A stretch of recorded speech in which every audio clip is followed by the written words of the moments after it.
Good morning and shalom. Today we are going to start reading in 2 Kings, chapter 1. And Moab revolted against Yashrael after the death of Ahab.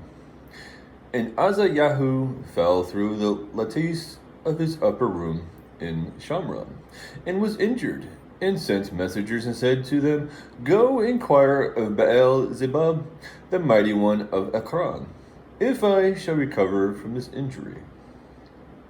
But a messenger of Yahu'ah spoke to Eliyahu the Tishbite, Rise up, go up to meet the messengers of the sovereign of Shamron, and say to them, Is it because there is no Yahu'ah in Yashrael that you are going to inquire of Baal-zebub, the mighty one of Ekron? So therefore thus said Yahu'ah, You are not going to get out of the bed to which you have gone up, for you shall certainly die. And Eliyahu went. And the messengers returned to him, and he said to them, Why have you come back? And they said to him, A man came up to meet us, and said to us, Go return to the sovereign who sent you, and say to him, Thus said Yahu'ah, Is it because there is no Yahu'ah in Yashrael that you are sending to inquire of Baal-zebub, the mighty one of Ekron? Therefore you are not going to get out of the bed to which you have gone up, for you shall certainly die. And he said to them, What was the man like who came up to meet you and spoke to you these words? And they answered him, He was a hairy man and wore a leather girdle around his waist. And he said, It is Eliyahu the Tishbite. He then sent to him a captain of 50 with his 50 men. And he went up to him, and see, he was sitting on the top of a hill. And he spoke to him, Man of Yahu'ah, the sovereign has said, Come down. And Eliyahu answered and said to the captain of 50, And if I am a man of Yahu'ah, let fire come down from the Shemaim and consume you and your 50 men. And fire came down from the Shemaim and consumed him and his 50 men.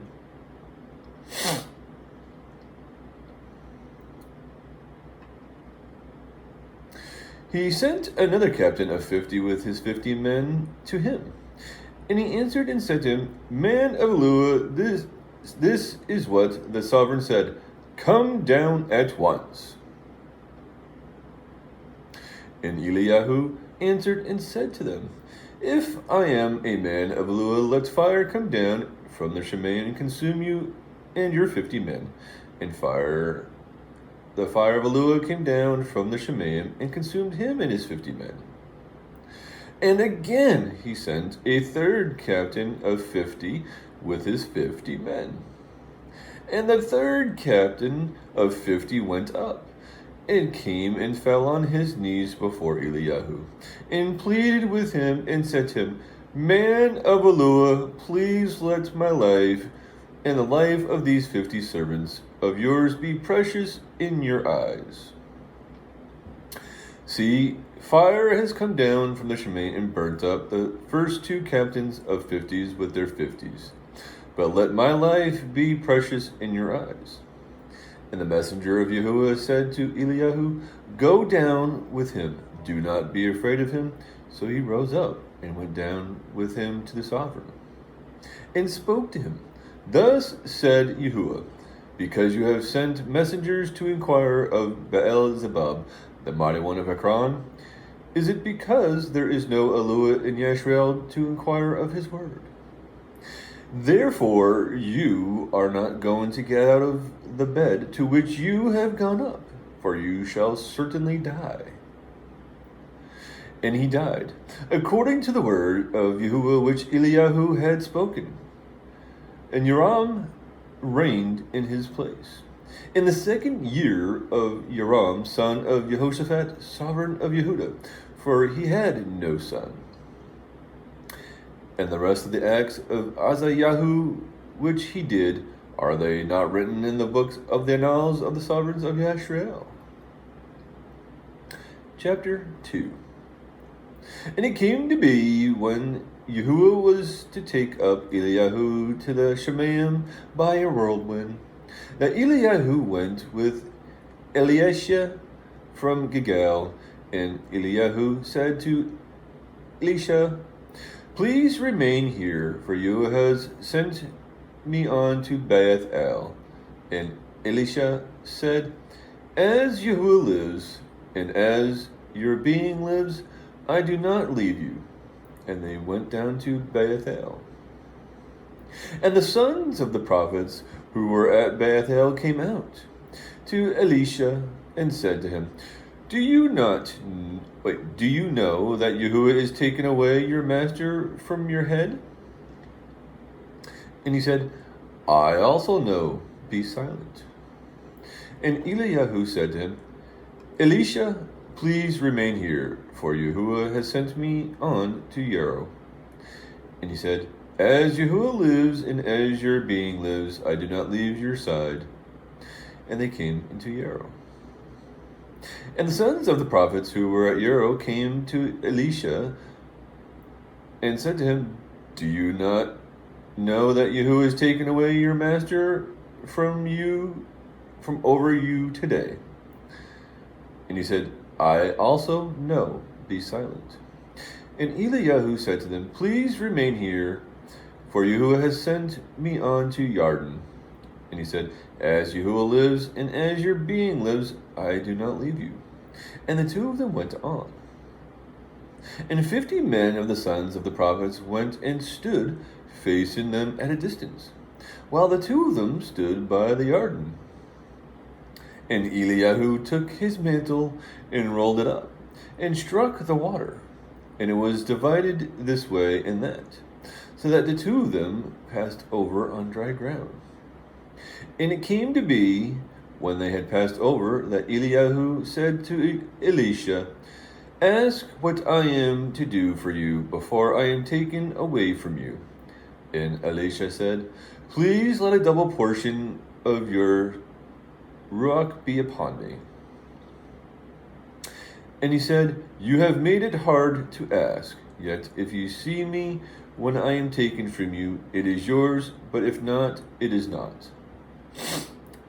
And it came to be, as they continued and spoke, that see, a chariot of fire with horses of fire, which separated the two of them. And Eliyahu went up by a whirlwind into the Shemaim. And Elisha saw it, and he cried out, my father, the chariot of Yashrael and its horsemen." And he saw him no more. Then he took hold of his garments and tore them into 2 pieces. And he took up the mantle of Eliyahu, and had fallen from him, and went back down and stood by the bank of the Yarden. And he took the mantle of Eliyahu that had fallen from him, and struck the water, and said, "Where is Yahuwah Eluah of Eliyahu?" And he struck the water, and it was divided this way and that, and Elisha passed over. And when the sons of the prophets who were from Yarrow saw him, they said, "The spirit of Eliyahu rests on Elisha." And they came to meet him, and bowed to the ground before him. And they said to him, "Look, there are 50 strong men with your servants. Please let them go and search for your master, lest the spirit of Yahuwah has taken him up and cast him upon some mountain or into some valley." And he said, "Send no one." But they pressed upon him till he was ashamed, and he said, "Send." So they sent 50 men, and they searched for 3 days, but did not find him. And they returned to him, and he remained in Yarrow, and he said to them, "Did I not say to you, do not go?" And the men of the city said to Elisha, "Look, the site of this city is good, as my master sees, but the waters are spoiled, and the soil barren." And he said, "Bring me a new bowl, and put salt in it." And they brought it to him. And he went out to the source of the water, threw the salt in there, and said, Thus said Yahu'ah, I have healed this water. No longer shall death or barrenness come from it. And the waters were healed to this day, according to the word of Elisha, which he spoke. And he went up from there to Bethel. And as he was going up the way, some youths came from the city and mocked him, and said to him, Go up, bald head, go up, bald head. And he turned around and looked at them, and pronounced a curse on them in the name of Yahu'ah. And 2 female bears came out of the forest and tore to pieces 42 of the youths. And from there he went to Mount Carmel, and from there he returned to Shamron. Chapter 3. And Jehoram, son of Ahab, began to reign over Yashrael at Shamron in the 18th year of Jehoshaphat, sovereign of Yehudah, and reigned 12 years. And he did evil in the eyes of Yahu'ah, but not like his father and mother, for he removed the statue of Baal, which his father had made. But he clung to the sins of Jeroboam, son of Nebat, who had made Yashrael sin. He did not turn away from them. And Mesha, sovereign of Moab, was a sheep breeder, and he paid the sovereign of Yashrael 100,000 lambs, and the wool of 100,000 rams. And it came to be, when Ahab died, that the sovereign of Moab revolted against the sovereign of Yashrael. And the sovereign of Joram went out of Shamron at that time, and mustered all Yashrael. And he went and sent to Jehoshaphat, sovereign of Yehudah, saying, The sovereign of Moab has revolted against me. Do you go with me to fight against Moab? And he said, I go up. I am as you are, my people as your people, my horses as your horses. And he said, Which way do we go up? And he said, By the way of the wilderness to Edom. And the sovereign of Yashrael went, and the sovereign of Yehudah, and the sovereign of Edom, and went round a journey of 7 days. And there was no water for the army, nor for the cattle that followed them. And the sovereign of Yashrael said, What? Has Yahu'ah called these 3 sovereigns to give them into the hand of Moab? And Jehoshaphat said, Is there no prophet of Yahu'ah here? Then let us inquire of Yahu'ah through him. One of the servants of the sovereign of Yashrael then answered and said, Elisha, son of Shaphat, is here, who poured water out of the hands of Eliyahu. And Jehoshaphat said, The word of Yahu'ah is with him.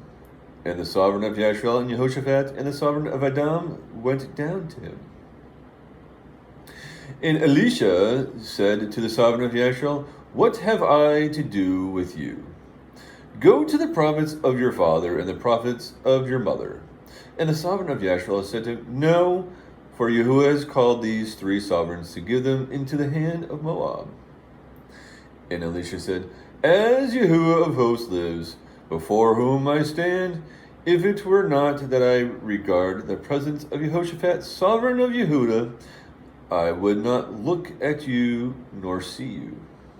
And now bring to me a harpist. And it came to be, when the harpist played, that the hand of Yahu'ah came upon him. And he said, Thus said Yahu'ah, Make this wadi ditches, ditches.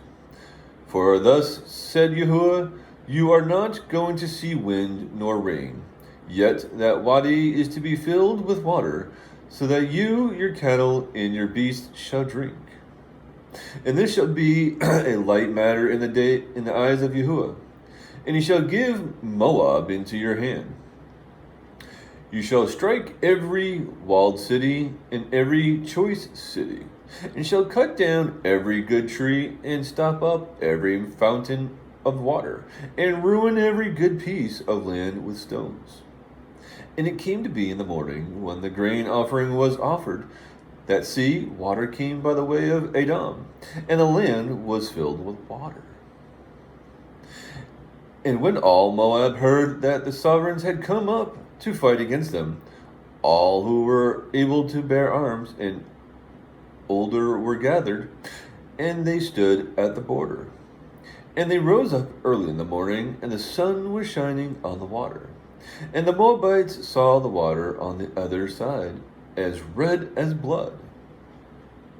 And they said, "This is blood. The sovereigns have indeed struck swords and have killed one another, and now Moab to the spoil." And they came to the camp of Yashrael, and Yashrael rose up and struck the Moabites, so they fled before them, and the striking they struck the Moabites. And they broke down the cities, and each man threw a stone on every good piece of land and filled it. And they stopped up all the fountains of water, and cut down all the good trees, until only the stones of Kir Hareseth was left. And the slingers went round and struck it. And when the sovereign of Moab saw that the battle was too strong for him, he took with him 700 men who drew sword, to break through to the sovereign of Edom, but they could not. Then took his eldest son, who would have reigned in his place, and offered him as an ascending offering upon the wall.